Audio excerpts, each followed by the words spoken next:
The latest Faustino. Is this your next home grinder?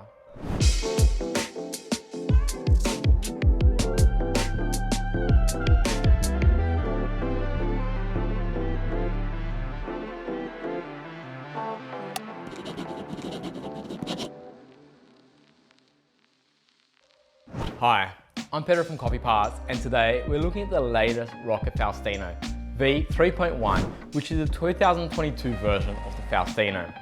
Now, if you're not already familiar with the Faustino, it's Rocket's entry-level grinder. It's a 50mm bladed grinder that's grind on demand. So in this case, you're running a square body and it comes in black and chrome. So only the body changes color, the top and bottom remain that satin look. Compared to the previous model, they've gone from a satin dosing funnel to a chrome dosing funnel and updated the screen.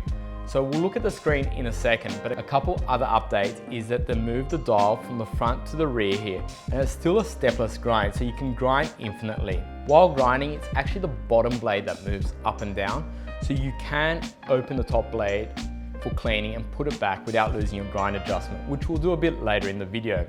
The hoppers remain the same, and you got your chute to open and close. One little difference is that they've now got a lock screw that can hold the hopper in place. From the rear, they've also removed the metal R logo and now just embedded it in the body.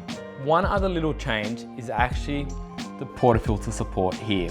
In a previous model, you had to be using the Rocket portafilter, which has a spout in reverse, and the spout would effectively lock under the support and hold it in. But if you're using a different portafilter with a spout facing the other way, it wouldn't hold. So now they've added a little pin here that holds the top of the portafilter and locks it in place, so it's hand-free operation. Going back to the 50mm blades, they've actually done a unique blade set just for this grinder. What that means is you're not going to be able to get into the aftermarket blades like the SSPs and others straight away, as it might take a while for the aftermarket world to kind of catch up to the new design. But these blades are a unique design where the bottom is a normal blade size and the top's actually a flat, longer blade that allows it to basically hold in without being screwed into place, or effectively just being screws that go through the top of the collar. So talking blades, to get into the blades, all you need to do is pull off the hopper, get an Allen key, and open these 3 Allen key screws. Now in previous models, you had to actually open up the whole top and then get to this under it. They've now made this accessible directly from the top here. So just removing these 3 screws, and then the top panel comes off. Now you've got access to the blades. If you just grab them from the inside and pull them straight up, it's not too difficult to get out. Now, this is what I meant by the top blade. While the bottom blade is your more traditional look, the top blade they've integrated into this plate, and this plate is what is held in by the 3 screws going through. So once you're in there and that's sitting on the ridge, that's flush at the top, and it's the bottom blade that moves up and down. What this means is for cleaning, compared to some other grinders, that's the top blade that moves, so you got like the thread around, and it becomes really hard to clean the thread, and over time the adjustment becomes hard. With this one, because it's the bottom blade that's moving up and down, it's always going to be a very simple adjustment of the dial, 2 fingers and it's done. It's never going to be that very hard whole top of the grinder moving. And with this blade, as it's a bit different, this is what I mean by it might take a while for the aftermarket companies to catch up, because it's unique to this machine rather than being a 50mm blade that's kind of generic in size and you can put them in. Inside, it's got a very narrow moat around the blades. So what that means, by having that narrow and a small funnel here, it reduces the grind retention. And when we tested it, we found it to be around about the 2 grams of retention, give or take very slightly. We also found that the grind was quite consistent between shots.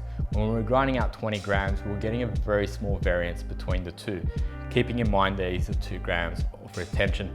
So for a home grinder and grinding on demand, it actually is quite a nice and stable grinder. Let's just put this back together and start exploring the menu.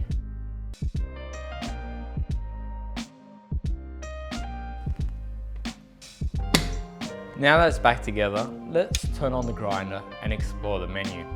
So you got 3 dosage parameters, effectively a single, double, and just a purge if you just wanted to say purge 2 grams out, and a continuous button. So the way I would set it up would be a purge.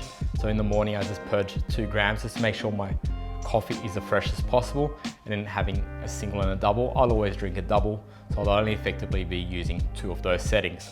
To set them up, you hold the rocket button down till the menu comes up. Whichever one is flashing, you go up and down in the on time to 1/10 of a second. So 8.1 seconds, 8.2, you get the drift. If you wanted to do the double, you hit the double, and the triple, you hit the triple. And once you want to lock it back in, just hold the R button down and you're back in.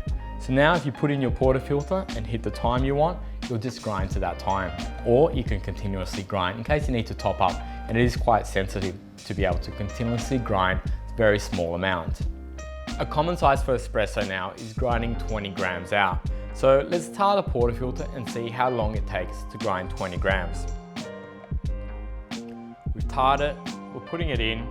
We've got 20 grams set on position 2. We actually have it set at 15.7 seconds.